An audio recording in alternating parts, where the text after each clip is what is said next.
One of the things that's really struck me is how much you can get used to things. I guess that's useful in adapting to new situations, but it's just there's so many things that would normally bother me that just don't.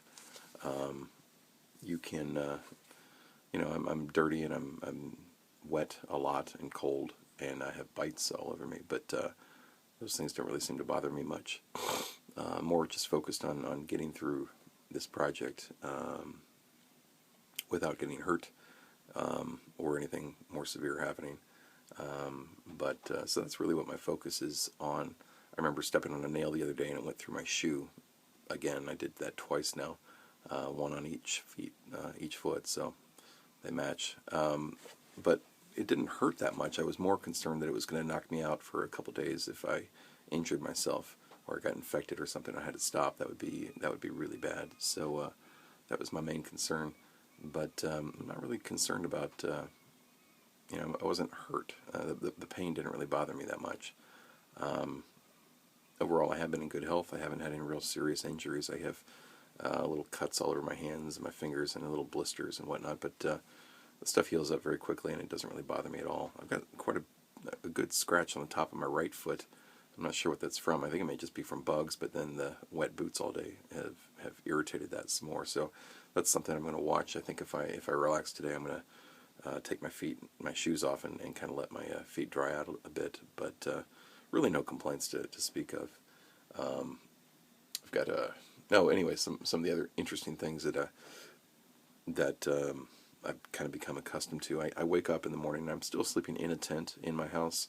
The tent just keeps bugs off, although I may stop doing that because there really aren't any bugs here anymore. There are a few, but I get up in the morning and I go to the window and there's bugs all over it, and so I have a little piece of paper and I just smush them, the ones that are still alive, but there's a whole pile of carcasses there, which is kind of gross, but I don't even care.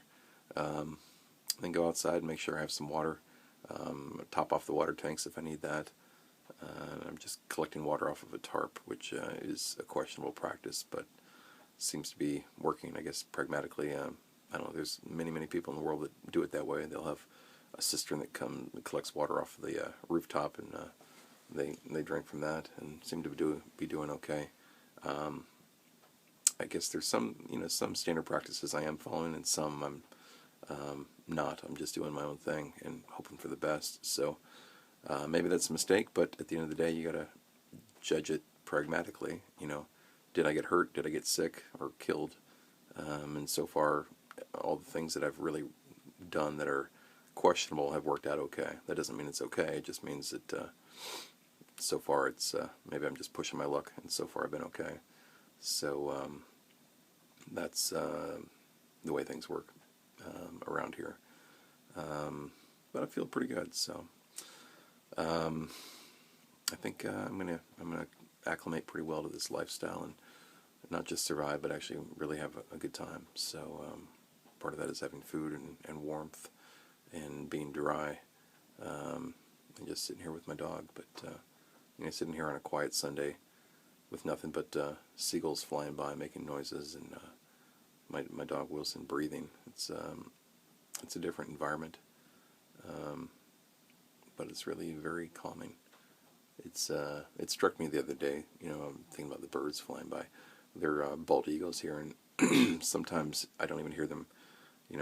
Their cry when they come and fly by me, because they'll swoop down to see what I'm doing, or possibly to intimidate me. I'm not sure what they're doing, but sometimes I hear them crying, and sometimes I know that they're coming because of their actual wings are flapping, which is interesting to be in an environment that quiet, and they're that close that you're just really in touch with nature and the environment. You're just right out there with it. It's kind of beautiful. I hear an airplane flying by, and there's still boats going by fishing, but I can't hear the boats from in here today anyway. So that's kind of nice. I think a lot of that's going to end pretty soon as well, when the seasonal fishing ends. So we'll see what happens. But for now, I'm just going to relax and have some coffee, look out the window.